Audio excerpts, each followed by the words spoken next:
welcome to A Flow of Our Own. I'm Tara. I'm Laura. We are two Black queer femme friends, and we are now your friends. I mean, Laura's your friend. I'm more like your acquaintance. Oh, okay. Well, I guess it's true that I definitely dive into friendships a little more readily, and you're a little more like, ugh. And I think that's why we like go well as friends, because I'm like da da da da, and you're like da da da, huh? Yes. But it's a good balance. You're vetting people.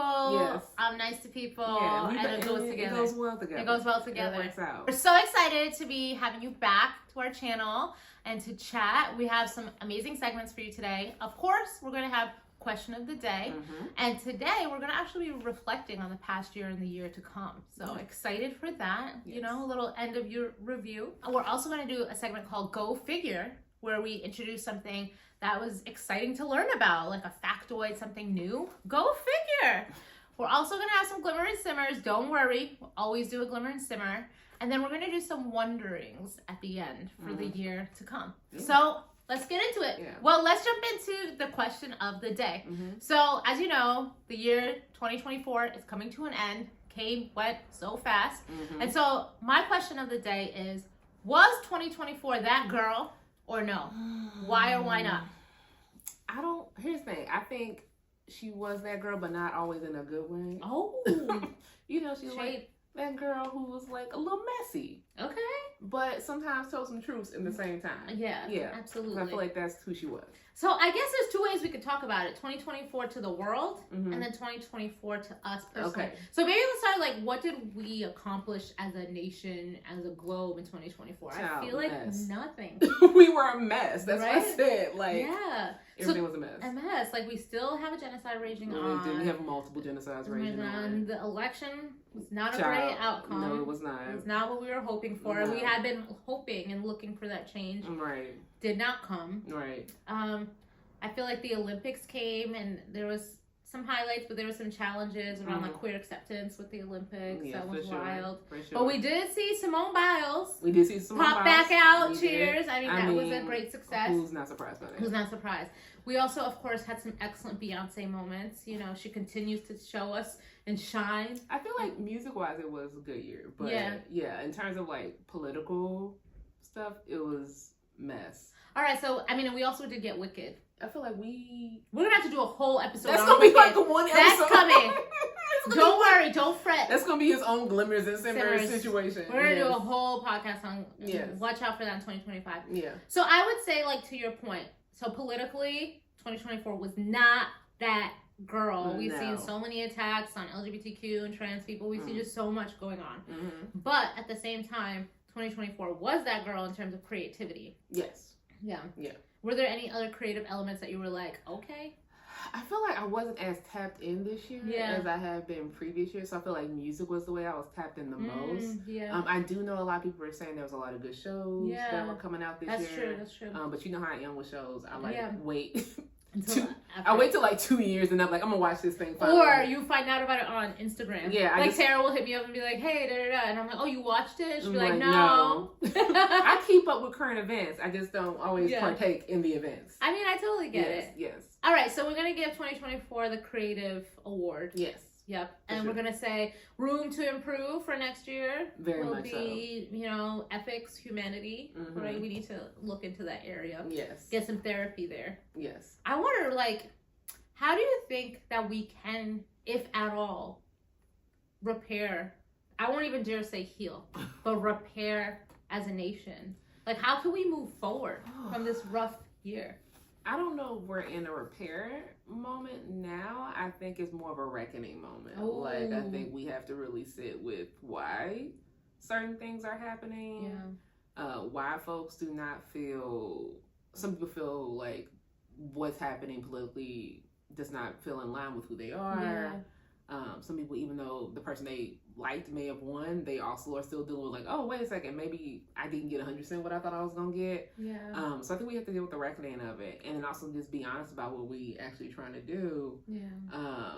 Or actually what we want this to be in order for any sort of change to happen.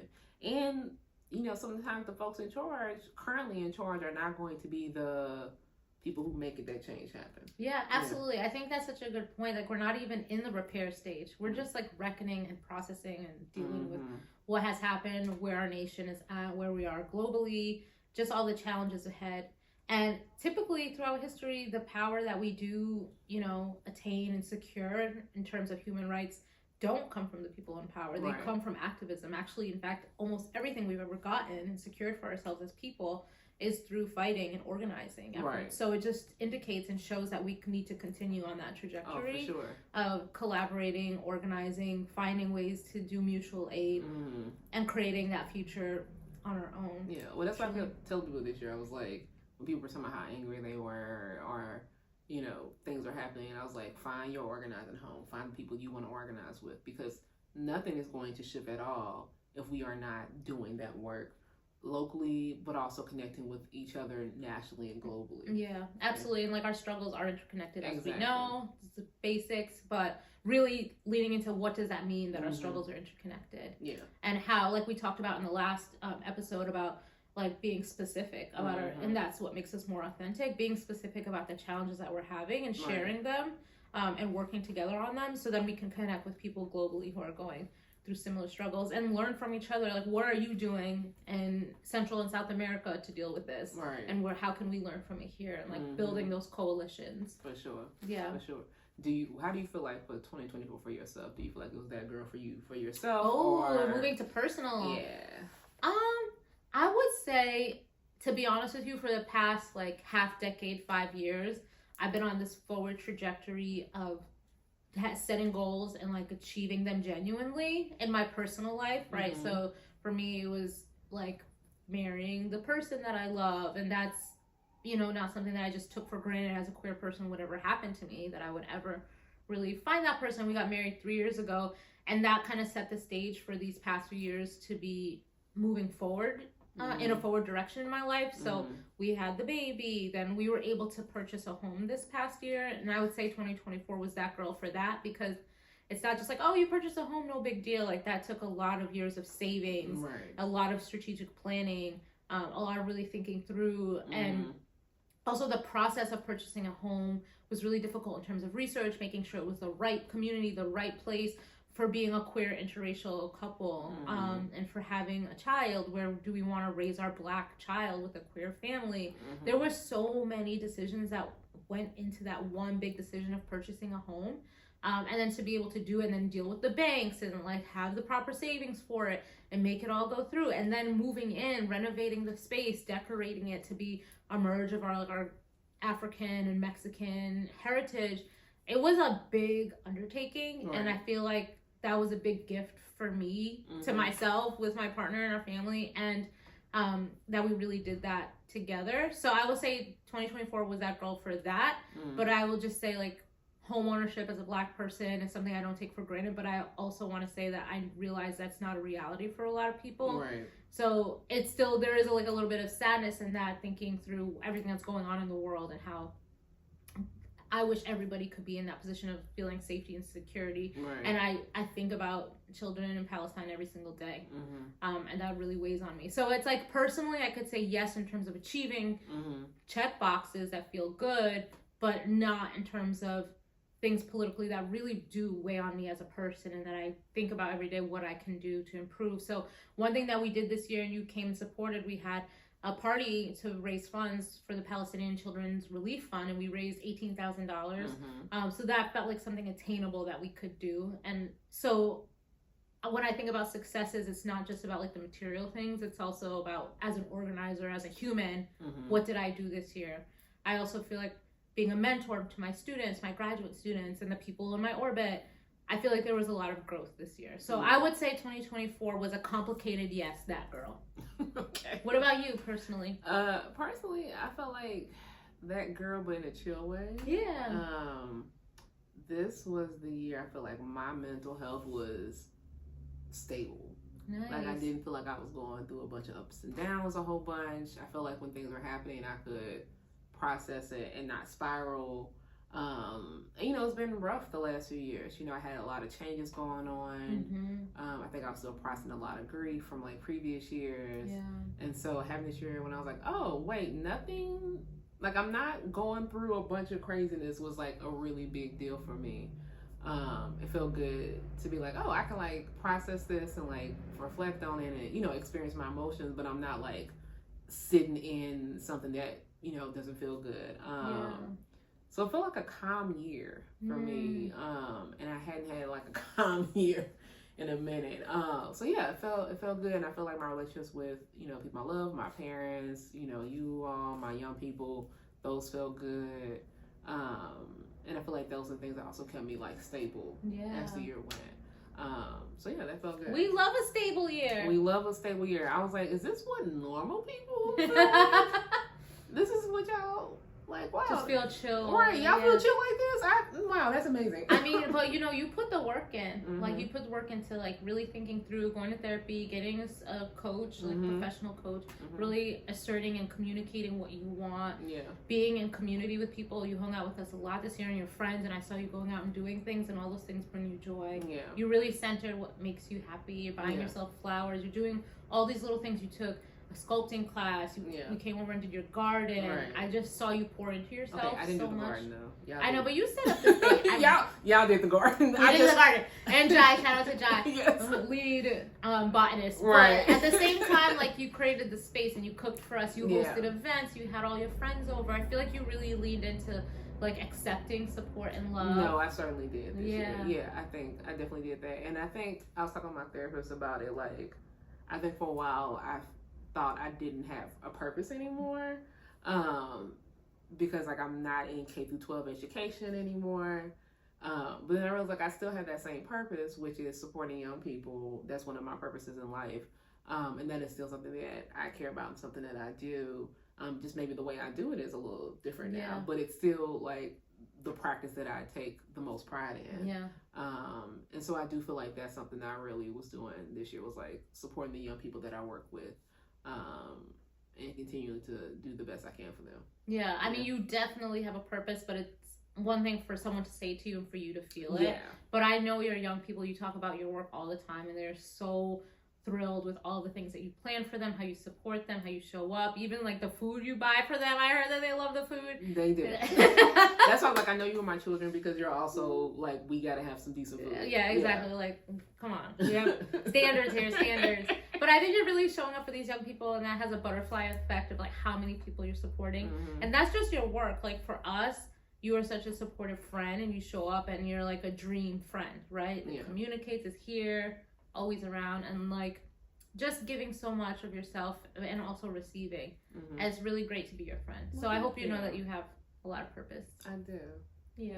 And I realize one of the things that I am good at is like I am good at building authentic relationships. That's the way I shine, whether it's in my friendships, whether it's with the folks I work with. Like I asked them like how they felt about my performance this year, and everybody was like, oh, like you are really supportive of us. Like, like you supported as a whole human, not just like as a worker. And that's just who I am. So yeah. I feel like that deserves a clap. Growth, yes. Growth. But you know, you said something like, is this what normal people feel like? And I feel like we're all struggling with something, right, that we want to like kind of get stable. And I read, there's a person, I'm blanking on their name, on Instagram who makes these posts about mental health, and one of them that they wrote was that the sign of wealth is a regulated nervous system. Yes. And I just feel like this year, like you seem so like chill and zen. So whatever you're doing is working for you. Thank you. Okay. Go figure. So my go figure, I know this does not apply to everybody because this is about consuming alcohol, and I know not everybody consumes alcohol, including you. I do not. Yeah, so, but this is kind of like a science go figure. So I learned the other day that if you eat cheese before drinking alcohol, that it actually slows down the process of the alcohol entering your system and aids in the process of your body processing it, so that you're less adversely impacted by alcohol. So let's say you'll have like a less of a hangover the next day, or is that what people do, less of a headache. You do the cheese and wine, and that's the origin of cheese and wine. It's not just like because our generation grew up with Lunchables and we love a charcuterie board, a goodness. charcuterie board. No, board. we don't just love a charcuterie board. Right. Because of Lunchables, we actually, that has origins, and that it's actually a health benefit to have cheese with alcohol. So that's why the pairing. Did not know that. Isn't that wild? That's interesting. And then, like, I guess the grapes is just like to add a sweetness to the tartness of it all. Yeah, like I said, I don't understand alcohol, so I Yeah. don't know. But shout out to that fact. Go figure. Did you know figure. that? I had no I idea. did So not that know. was like a fun thing that I learned this I week. feel like anytime I learn about alcohol, I'm like, huh? Huh. That's what y'all doing. That's what I'm out there. Right, Okay, cool. okay. Yeah. Well, one thing about Tara is that Tara does not like imitation alcohol. Like, you know how there's a lot of drinks that try to taste like it?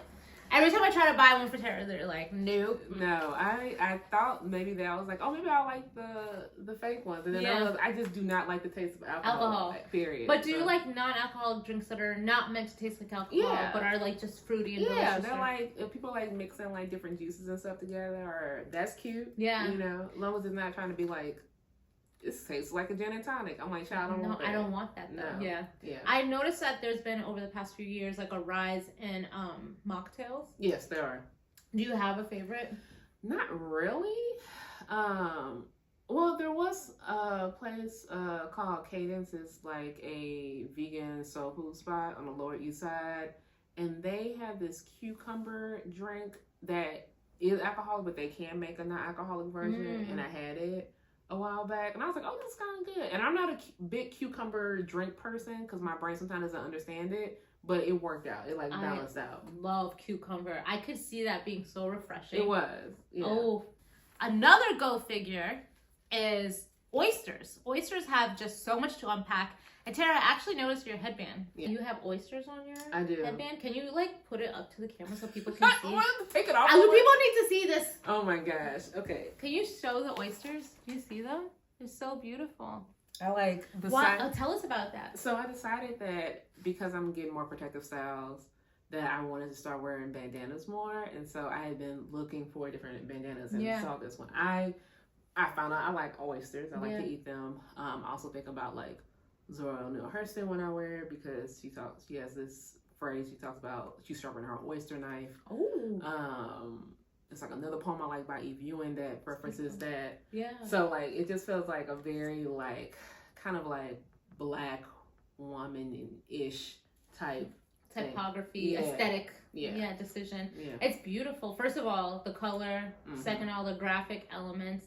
They're all like, oysters are just so cool. Yeah. Like, remember you had your oysters at so when Baldwin's baby naming, when Baldwin was born, we had a Jewish ceremony of baby naming, and Kohenet Shoshana came and facilitated it. And we had someone shucking oysters from a little belt. They had like buckets. I just stood by that man and was like, give me all the oysters. I used to be oysters that take my girdle off. I had to go to the bathroom and be like, this is not going to work. I'm going to explode. And I'm just going to accept that I'm leaning into this delicious eating meal. all the oysters that I can. And that was the point. You have to eat them all. Right. Because they're for your event. Right. So, yeah. I was like, just stand by me. I'm just going to keep going, sir, until you tell me to stop. So, Oh my gosh. And it reminds me of, like, I think we had something in common. Like, I had watched High on the Hog on Netflix, and there was a person, Mother Shucker, who's like based in Brooklyn, I believe. But you said you also knew this person. Yeah, I've met him before. He's based in Brooklyn. He also, I think, has a spot that I think it's on like in the Chelsea Pier area.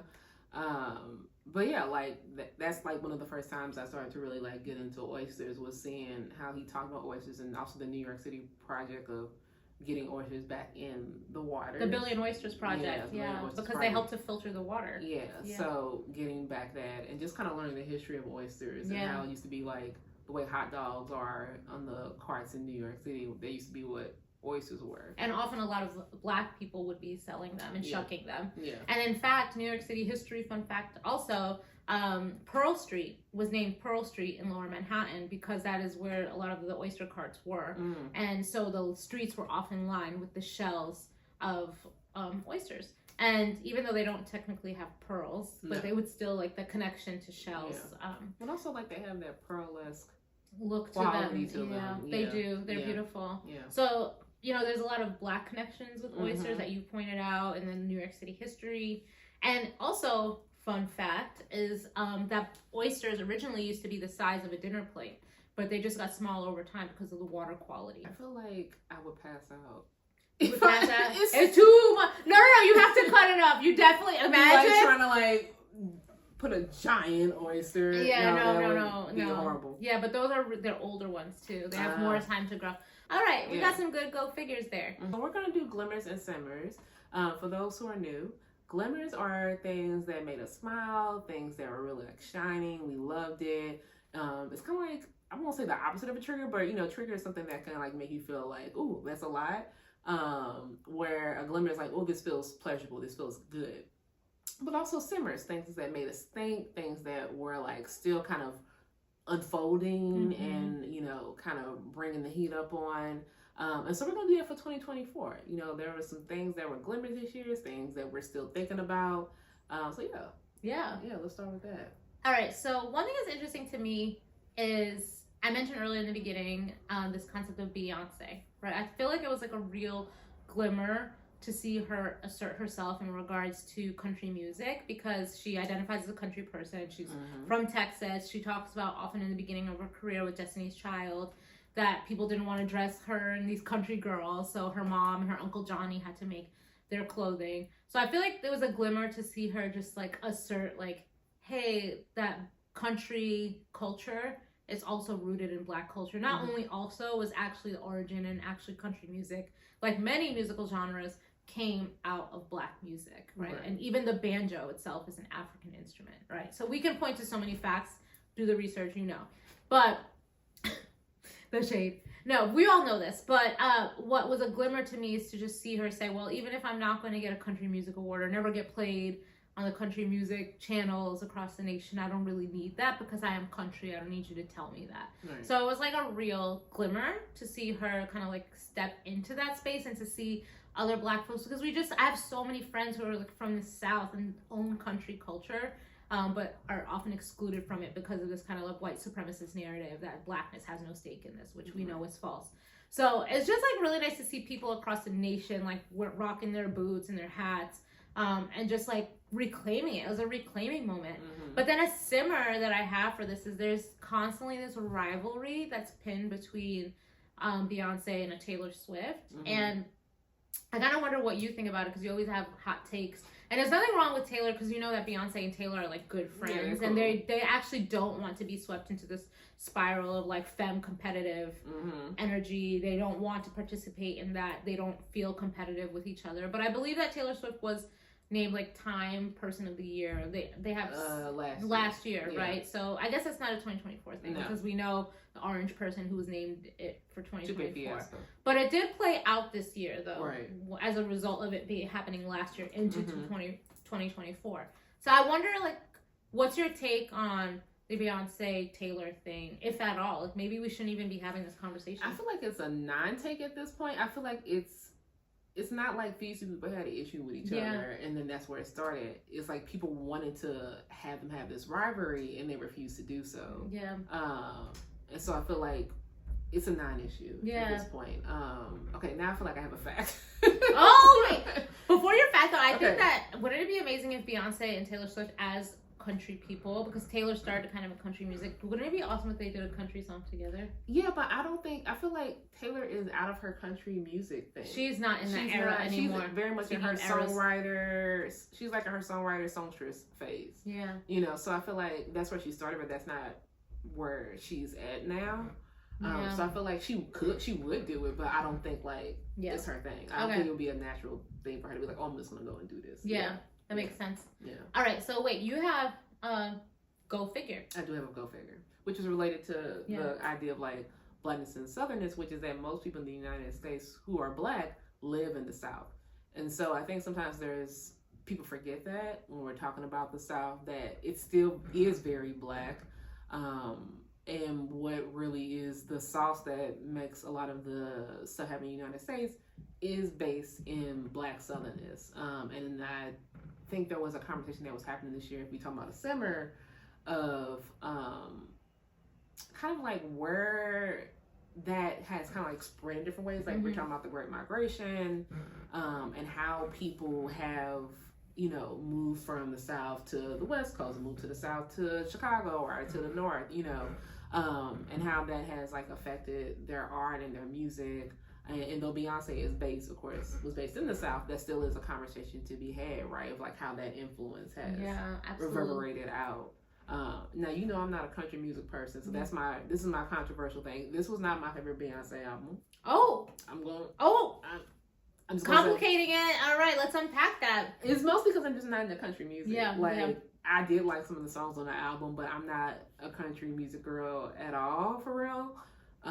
So it wasn't my thing. I still liked that she did it because I think it was important for her to do it, but it wasn't my favorite. How do you feel about Shabuzi, who was brought into this conversation because Shabuzi is a Black American Nigerian artist who actually is being celebrated by the Country Music Awards in the country music genre? He wasn't super celebrated. Okay, let's talk. Well, so he's now charted number 1 country music song, which he like outperformed a white music artist who shall not be named, who was throwing shade at him, right? But it's interesting you're saying he wasn't celebrated. Well, like he was like his music was number 1, and then like at the award show he didn't get any award. Yeah, so it's kind of he was nominated, but he didn't so it win. Felt weird. Like, well, you know that this is like a really popular artist. You know people love his music, and he doesn't get anything. It was almost like a Beyonce moment. Yeah. Like, this person has been celebrated, this person is doing well, but you won't acknowledge it. And I think even he was kind of like, well, wait a second, what's going on? Yeah, like it's like a no-brainer. I was going to win, right? Like if like what y'all talking about. But so I think it's interesting because I think that's this moment that happens, that even if when you are the number 1 and you are being celebrated, it's not enough because somebody's going to say, well, you aren't a true artist. That's the question that happened with Lil Nas X. That's what keeps happening with these Black artists in this genre that, again, Black folks originated, is this idea, are you really country? Because it's a moving target. And now country is seen as a specific thing. And well, because it's almost like country is seen as American. Yeah. Right? So that's the thing that happens all the time with folks. Like, well, are you really American? What does it mean to be American? Right. It's kind of that same conversation. What does it mean to be American? Yeah. Yeah. Who will ever know? And it's like, depends on who's delineating that. Exactly. Right? And like you said before, the goalposts keep moving forward in country music. The same thing is happening within our country, where it's like, well, you don't exist in these sort of ways, or like, you're not really a true American. Yeah. You're not really what is considered American. I saw this conversation recently where I learned about the true Scotsman's logical fallacy, which is that someone say, well, Scotsmen don't do X, Y, Z, and they be like, well, this Scotsman does, and they say, well, that's not a true Scotsman, it's not a real Scotsman. And I think the same thing happens within country music and with American culture, is that they'll be like, well, not this person. This person doesn't fit into that. Yeah. Well, it's a damn shame because this nation is made on the backs of POC. Yeah.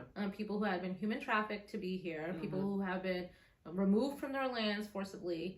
And we're all the stewards of culture, of physical space, of land, all of that, of food, music, all of it. So we know we're all American, whatever that means. Yeah. So maybe let's move on, because those haters are not coming with us in 2025. In 2025, we're going to be taking joy, positivity, acceptance, all of the sauce. The last segment for today is wonderings and questioning of 2025. So 2025 is upon us. And I wonder, Tara, like, what are you thinking about, as you're not even giving me any concrete answers, just what are you thinking about going into the year? Are you trying to have hopes? Are you trying to set any resolutions? Do you believe in resolutions? Just where's your head at? I don't typically set a lot of resolutions. But like usually by like February, which is like usually the lunar new year, I start to be like, okay, I think I kind of know what I want the year to look like for myself. Wait, so your new year starts in lunar new year? Yeah. Like energetically, I feel like that makes more sense for me. But I feel like I'm still in the part of like, still like, what's wrapping up now, and what I need to carry on forward in 2025. Yeah. Do you have anything that you are hoping for now, or are you like, no, I just really check in? Then I'm hoping to travel more next year. I feel like that's something I want to get into. My parents, we've talked about doing like something together. So, having time with my loved ones to travel is something that I really want to do. Nice. Yeah, I know we've talked about a trip, though we're going to plan ahead. Yeah, we got to plan ahead. Okay. But yes. Get the coins together. Get the coins together. Yeah, absolutely. Yeah. I mean, 2025 is coming, and it's first of all, my brain just stops at, wow, we're in 2025. Because, so, you know, the pandemic changed time a lot. Yes. So if we're like really thinking the pandemic really started 2019, 2020, right? And then we're like, oh, that's actually been close to 5 years.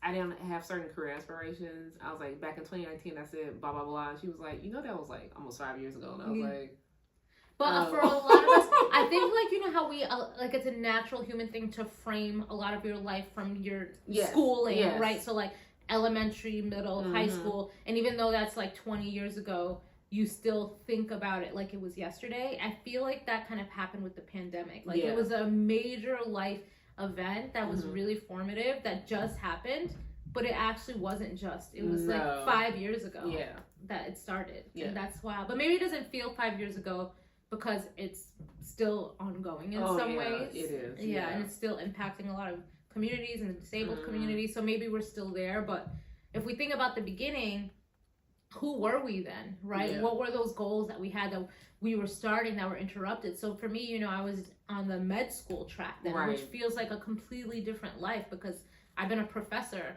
for 4 years since then. So to think about who I was then versus who I became, and then like who I am now moving forward and who I want to be is something I'm kind of like settling. And of course there's many things about like being a parent, etc. Those are things that I've always wanted and don't take for granted. But I always think about like not just rooting your life in the stable, grounded things, but then also allowing yourself the space to dream and to grow, because that is where you really evolve, when you take risks and do things that are scary. Yeah. So for 2025, I think it's one of those moments. They don't happen all the time, but I'm in that moment of what could happen next. Like I'm happy being a professor, and I will probably always teach in some capacity. I love being a mentor, but I think for 2025, I'm thinking like, what is kind of next, right? Is it something creative? Is it leaning into art more? Is it a new position?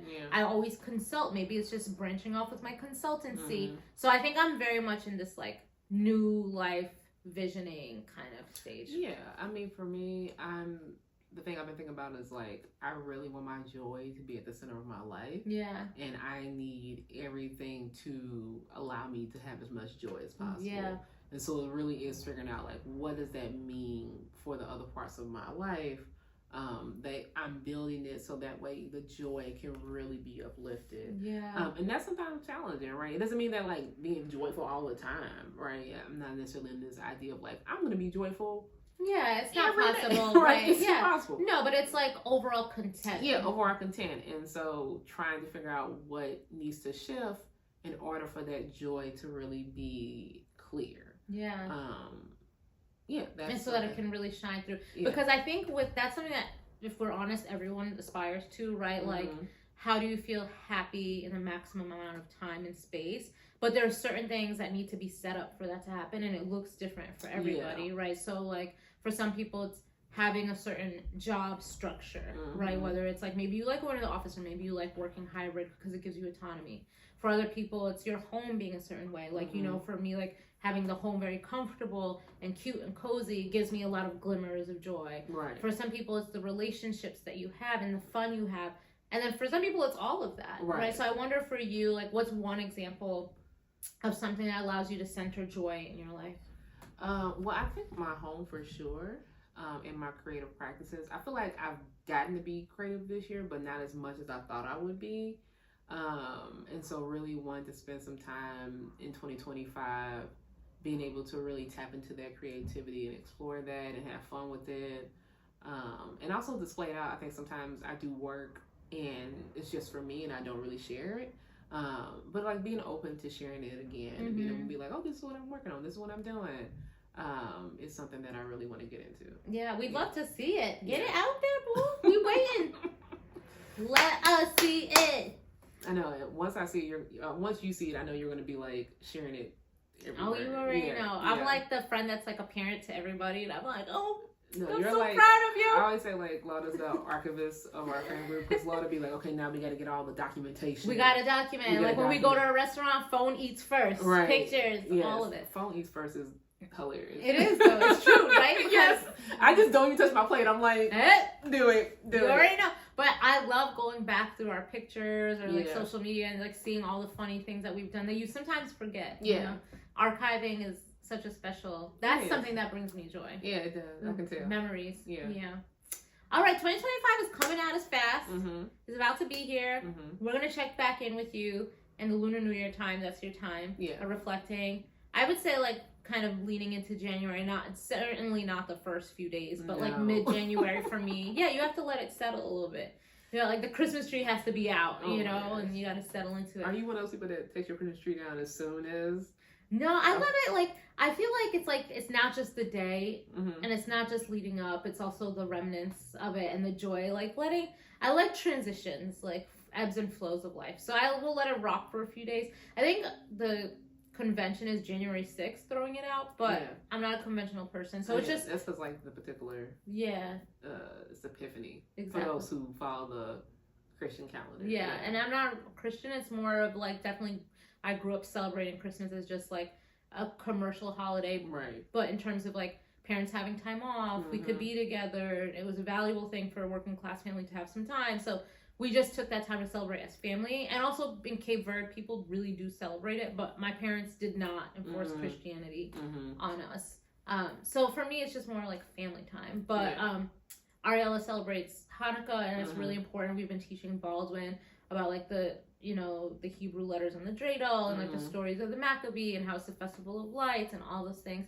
So we try to infuse like both in the teachings and the education. Well, I went to parochial school, so for me, I love Advent, which is the 4 weeks before Christmas, because it's like it's a time of waiting, it's a time of preparing. Like I feel like that's why I get annoyed when like the evangelist Christian folks are like, it's Christmas, and I'm like, it's not Christmas, it's Advent. Advent is important, you know, like it's a specific function. And even though like I'm not a church going person anymore, I still feel like Advent is still a big deal for me. It's still this idea of like the waiting, the promises, the preparing. I feel like it's vital in like a faith sense, you know, a spiritual sense. It actually teaches you a lot. It's like a metaphor for life, and you do it in this short period of time. We have a little calendar for Baldwin, and we move the ribbon as the days go, and I imagine as they get older every day we can say like something that we have gratitude for, but it does definitely teach the waiting. There's this many sleeps, and then Baldwin's not into presents yet because Baldwin's only 2, but I imagine all kids eventually get into gifts and toys. But so I think it's like that waiting to be treated, right? You don't just get it. Like it's something that you have to work for, and you also do it for other people as well. There's a lot of lessons there. Well, that's actually really helpful for my framing. Thank you. You're welcome. Appreciate that. Shout out to the K through 12 parochial school. Lessons keep on going. I learned something. I know. It's like, what do I learn from school? Right. That's actually a nice lesson, though. Yeah. It's more of a spiritual one. All right, y'all. So we're just going to wrap up this podcast by really taking some time to share some wishes with all of you for the new year and for the end of 2024 as we all transition into what will be. And then we're going to go. We're going to let you go. So do you want to share one first? Ooh, a wish I have is really, I love fashion, and I'm really trying to get my accessory game back up. I have not bought a bunch of jewelry in the last few years, and I really want to get my accessory game back up. I want to get into like my cute earrings. I want to get into like the bangles. I want to accessorize. Be extra. I want to be a little extra. I mean, I feel like you're extra in like personality, and I feel like I'm extra when it comes to like my clothes. You always look top tier. Thank you. You always have something like interesting, and to me fashion is the unexpected. It's like when something's like, oh, that's unique or that's different or catches your eye. I feel like you always have something, whether it's your oysters or your earrings or your hairstyle, you always have that unique element. Thank you. What about you?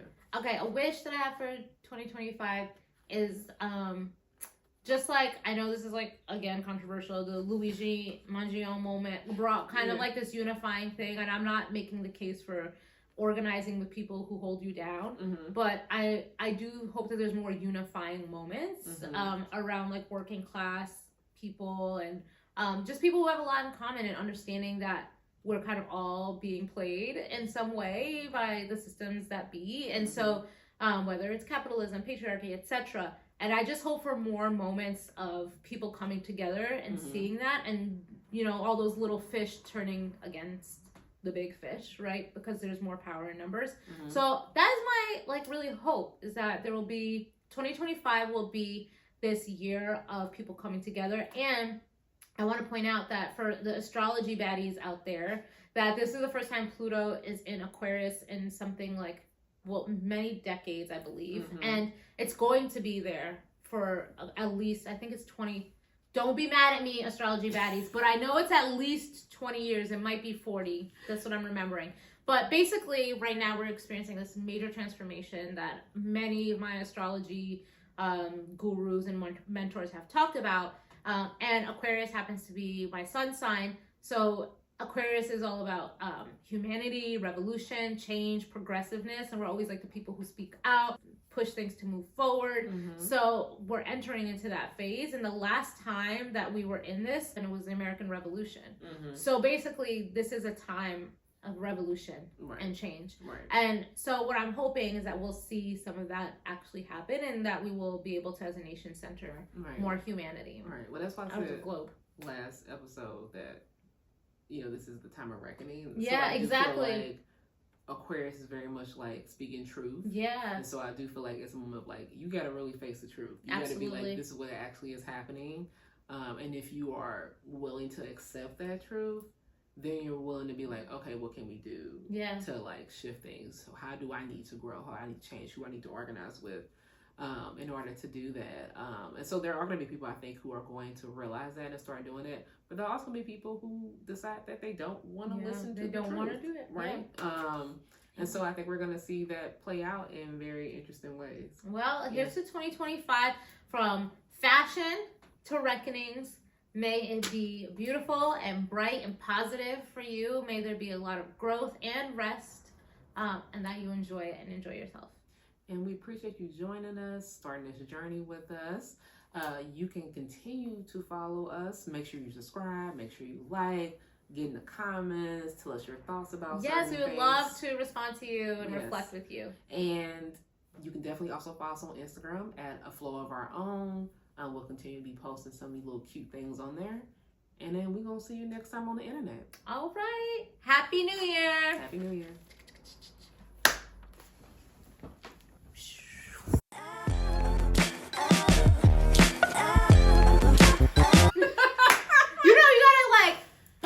The moment. You are definitely the exclamation mark in our relationship.